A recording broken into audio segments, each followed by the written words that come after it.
Hola a todos y todos. Bienvenidos a Igualdad y Respeto, Voces por un México sin violencia de género.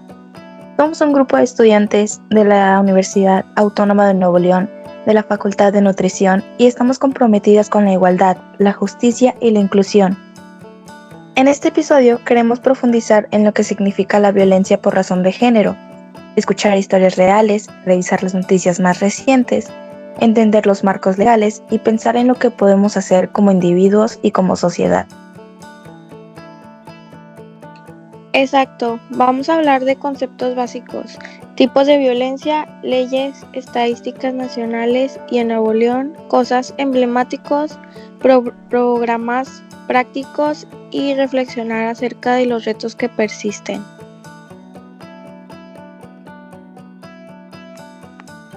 También queremos destacar el papel que juegan las políticas públicas, las instituciones, la comunidad, la educación y los medios de comunicación.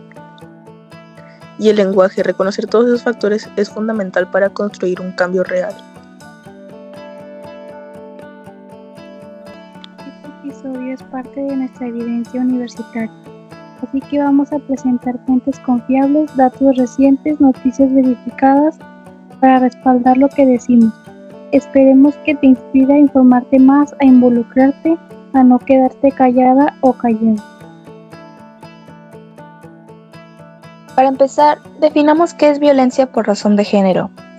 Según la cartilla sobre la violencia por razón de género contra las mujeres de la Comisión Estatal de Derechos Humanos de Nuevo León, es toda acción u omisión basada en el género que cause daño físico, psicológico, sexual, patrimonial o económico a una persona. Tenemos varios tipos. Basado en género no es solo cualquier violencia, sino aquella motivada por los roles, estereotipos, expectativas sociales que se asignan dependiendo del género. Por los diversos ámbitos, puede ocurrir en lo privado, por ejemplo en familia o parejas, lo público, como en calles, espacios de trabajo, instituciones, lo digital, etc. Existen varias formas, no solamente la física. Por ejemplo, veamos las diferentes formas que existen. Tenemos la violencia física, que son agresiones corporales, golpes, agresiones que dejan marcas, violencia psicológica, que son insultos, control, amenazas, humillaciones constantes, violencia sexual, como abuso, acoso, violación, explotación. La violencia patrimonial o económica, cuando se impide tener recursos, se controla el dinero, no se permite trabajar o se retienen sueldos, se obliga a depender económicamente de otra persona. La violencia simbólica es la que lleva estereotipos o lenguaje que invisibiliza representaciones culturales que refuerzan ideas de inferioridad. Y la violencia digital, que es el hostigamiento en redes sociales, difusión de imágenes íntimas, ciberacoso o amenazas en línea.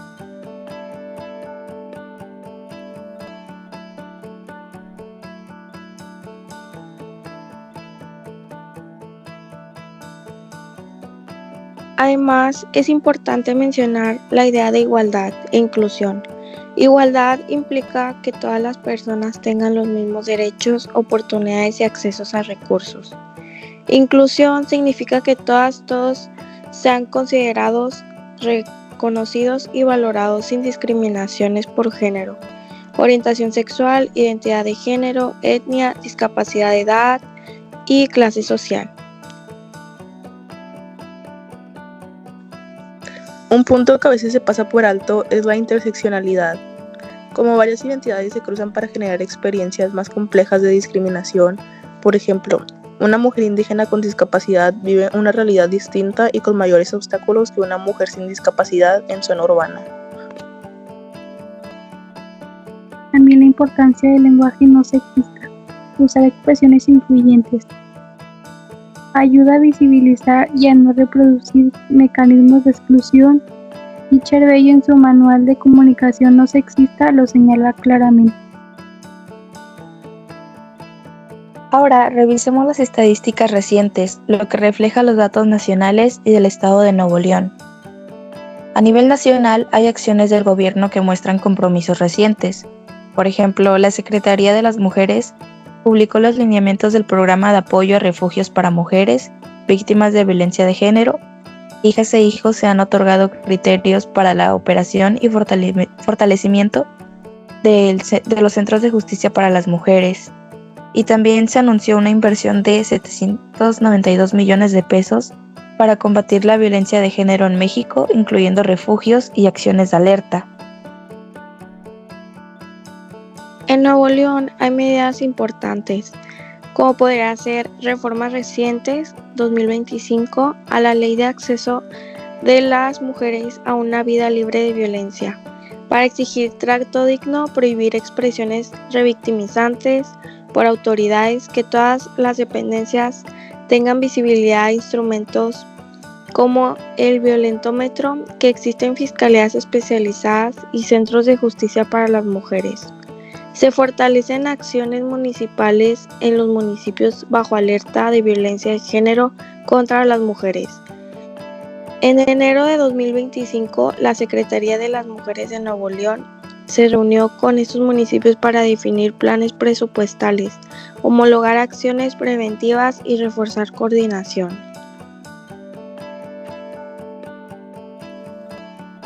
Uno de los casos recientes, en julio del 2025, diputadas del Congreso de Nuevo León hicieron un llamado urgente para que el Estado libere 25 millones de pesos destinados a los municipios con alerta de género, porque esas localidades lo necesitan para implementar programas de atención y prevención. En el ámbito nacional, el sector salud ha fortalecido su respuesta con la estrategia ANIMA. También podemos ver la percepción pública. En una encuesta reciente de marzo de 2025, se reporta que el 86% de las mexicanas cree que la protección de los derechos de las mujeres mejorará en el gobierno actual. Pero al mismo tiempo, casi la mitad señala que ha sufrido violencia machista. La pareja como agresor habitual, violencia en el hogar, sigue siendo una realidad diaria. Vamos con algunos casos recientes que ilustran cómo opera la violencia de género y cómo la sociedad y las instituciones están respondiendo. Tenemos el caso de Belinda y Lupillo Rivera. En octubre de 2025, la cantante mexicana Belinda presentó una denuncia formal ante la Fiscalía de Ciudad de México contra el cantante Lupillo Rivera por violencia digital y mediática. Se acusa que Rivera publicó detalles íntimos de una relación, lo cual vulnera derechos personales y constituye violencia de género según la Ley General de Acceso de las Mujeres a una Vida Libre de Violencia. La Fiscalía le otorgó medidas de protección para evitar que Rivera se acerque o haga referencias públicas hacia ella. Este caso resalta cómo la violencia digital ya no es un tema menor, sino que requiere protección legal, reparación y sanción. Nuestros cuerpos y vidas no deben ser mercancía mediática. El segundo caso es el presunto feminicida serial de Iztacalco, Miguel Cortés. En abril de 2025, Miguel Cortés, presunto feminicida serial en Iztacalco, en la Ciudad de México, falleció en prisión por causas naturales. Se le acusaba de varios feminicidios, incluyendo el de una menor de 17 años. También se encontraron pruebas que lo vinculaban con desapariciones de mujeres, restos humanos, objetos personales, dispositivos electrónicos. Este caso dejó al descubierto fallos fuertes en la investigación, en la prevención y en los sistemas de denuncia y seguimiento. Porque si una persona pudo cometer asesinatos durante años sin ser detectada o sancionada, eso habla de omisiones institucionales graves. Y el tercer caso es el de Valentina Guilabert y Marian Gonzaga. Hace pocos días se viralizó el caso entre estas dos adolescentes. Marian Gonzaga, de 17 años, apuñaló a Valentina Guilabert, de 18. El caso tuvo visibilidad mediática por medios, redes y generó debate sobre la violencia física entre jóvenes. El rol de la viralidad, la revictimización, como los medios y redes sociales, muchas veces exacerban el dolor de las víctimas, no solamente por el acto físico, sino por la manera en que la sociedad intervino. Muchos comentarios minimizando la agresión, culpando a la víctima, justificando violencia, reviviendo discursos que perpetúan la tensión de género. Esto pone en evidencia que nuestras leyes, políticas y cultura deben incorporar la dimensión digital, no solo como daño colateral, sino como espacio donde se reproducen los mismos mecanismos de poder, violencia y discriminación. Y por último, el último caso es el asesinato de Gabriela Mejía en Colima. Los días recientes se informó que Gabriela Mejía, exalcaldesa priista de Cuauhtémoc, Colima, de 34 años y madre de 2 hijos, fue asesinada a balazos. Su muerte ha levantado movilizaciones y exigencias porque se investigue con perspectiva de género, que no sea solo un crimen común, sino que los antecedentes de discriminación, amenazas o violencia previas se consideren. Ella era persona pública comprometida con causas sociales, lo que añade otra capa. Las mujeres que se involucran en política enfrentan riesgos adicionales como acoso, amenazas o violencia política. Estos casos recientes muestran distintos tipos de violencia, como podría ser la digital, la mediática, la física extrema, la violencia entre pares adolescentes, violencia institucional, cuando no hay seguimiento adecuado. Y todos requieren diferentes respuestas: protección legal, acompañamiento psicológico, reparaciones, sensibilización o reforma institucional. Veamos qué ha cambiado y qué programas existen para enfrentar esa violencia. A nivel nacional, los lineamientos del Programa de Apoyo a Refugios Especializados, Centro de Justicia para las Mujeres y fondos para coadyuvar en las alertas de género. Cantidad de 792 millones de pesos destinados a esas acciones. En la Ciudad de México se anunciaron acciones fuertes en agosto de 2025. Entrega de patrullas para la policía de género, creación de juzgados especializados, apoyo económico para niñas y niños, adolescentes huérfanos y mejora de protocolos de feminicidio y transfeminicidio.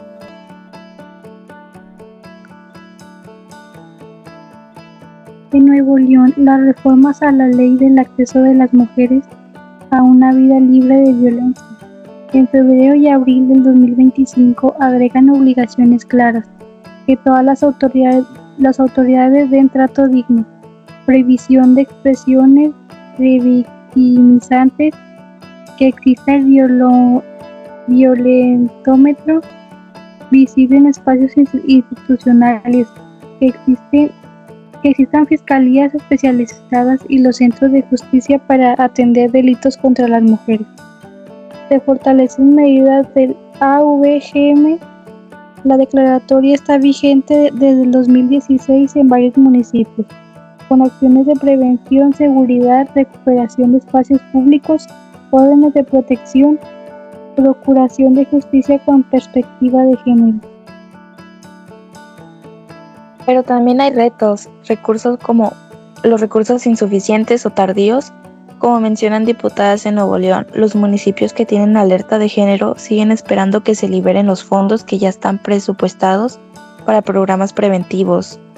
La falta de capacitación, especialización, seguimiento judicial adecuado, retraso en medidas legales o impunidad. En muchos casos, los programas existen en papel, pero en la práctica no alcanzan a toda la población, especialmente mujeres en zonas rurales, indígenas y personas de diversidad sexual.